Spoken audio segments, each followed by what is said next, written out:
Salve nação! E a treta do Neto com o Diniz, hein? O apresentador detonou o treinador e começou uma baita treta polêmica. Muito horrível pra mim, dinizismo. Isso não vale em lugar nenhum. Ruim quem é ruim, a gente só consegue reconhecer. Fica aí até o final do vídeo que vamos te contar isso tudo com todos os detalhes. Alguns dias atrás, Neto desceu além em Fernando Diniz e fez uma acusação ao treinador.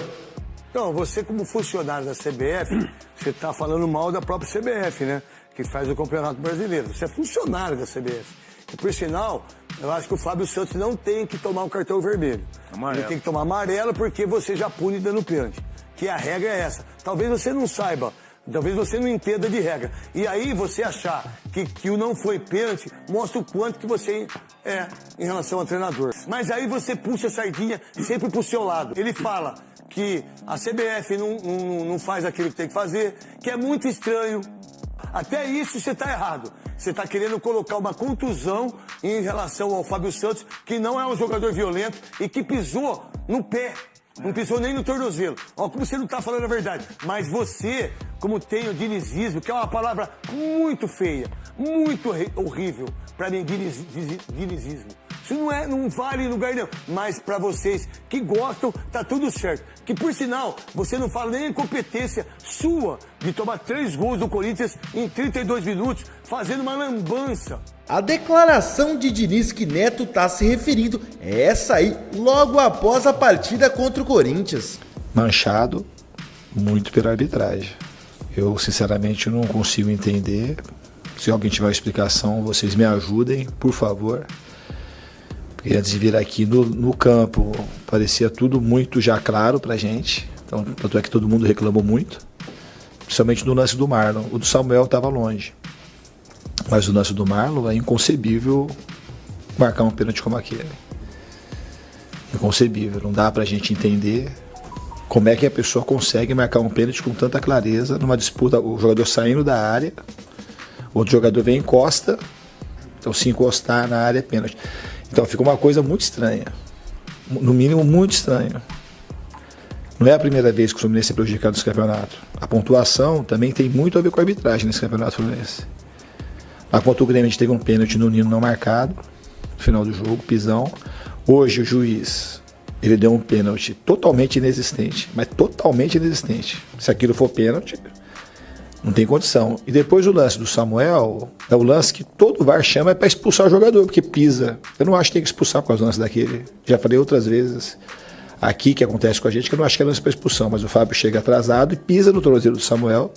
O Samuel torce o tornozelo, está com o tornozelo inchado e o VAR não chama.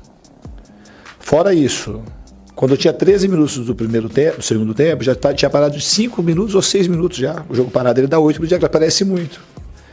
Aí deu um monte de cartão amarelo, vários cartões amarelos, 2 expulsões, mas nenhuma, ele não se insinuou nenhuma vez a acelerar o jogo pro Corinthians para ter jogo, porque para quem paga, para quem assiste, não é um problema geral do futebol.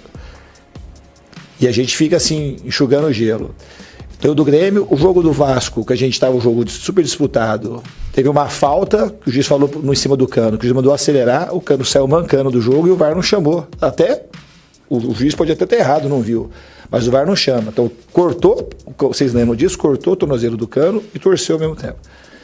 E não chamou. Então, assim, são muitos erros que aconteceram no Fluminense. Tem muitos ainda para trás. Muitos erros para trás. Esse foi o mesmo árbitro que apitou em Cuiabá. 2 lances seguidos do Martinelli, ele expulsou com uma super facilidade.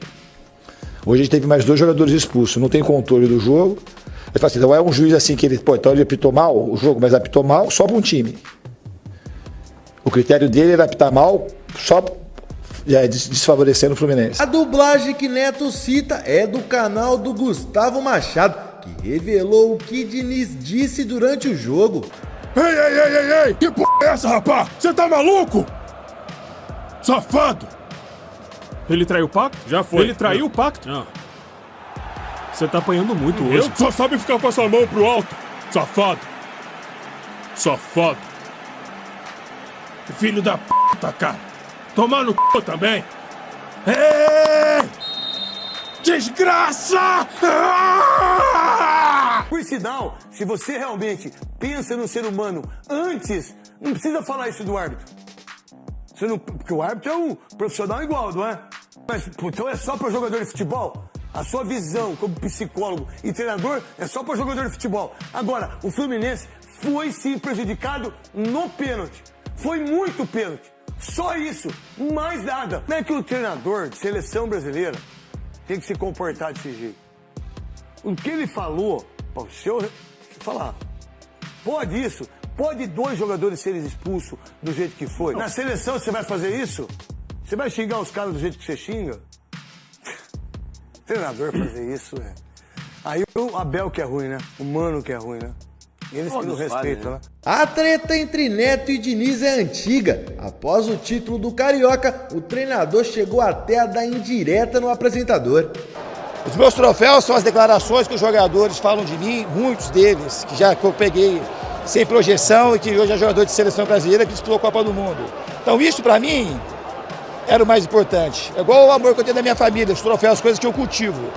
E a gente vive sem saber quem é bom e quem é ruim. A gente só consegue reconhecer como uma criancinha quem ganhou e quem perdeu. Espero que a gente mude. Eu não quero rótulo diferente daqueles que eu tinha. Prefiro ficar com os rótulos. Aqueles que me rotulavam, peço que continue rotulando como um cara que não eu, porque eu não mudei absolutamente nada. Neto, por sua vez, sempre dá indireta sobre a convocação da seleção brasileira e o empresário de Diniz. Treinador de seleção brasileira, que é interino, que tem 2 Copas Paulista, o Carioca que ele ganhou, 12 anos de profissão, 12 anos, teve todas as oportunidades do mundo, formou um monte de time. Aí ele convoca o Matheus Cunha. O Matheus Cunha, em 20 jogos,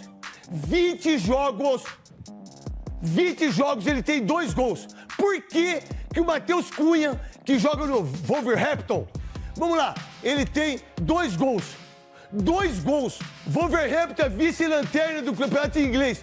Cara, 0 ponto. Ele foi convocado para a seleção brasileira e o Gabigol não. O Dudu não. O Hulk não. O Pedro não. Vocês acreditam mesmo? Vocês acreditam mesmo? Vocês acham que eu tô certo ou tô errado nisso?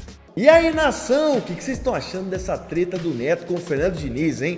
Treinador da seleção brasileira e também do Fluminense, vem sofrendo com as críticas pesadas do Neto. Vocês estão do lado de quem nessa? Tô bastante curioso para saber a tua opinião através dos comentários. Então, com o Neto ou com o Fernando Diniz? Bora botar fogo nessa discussão. Mas antes de você comentar, não esqueça de se inscrever no nosso canal, ativar o sininho e deixar bastante like nesse vídeo.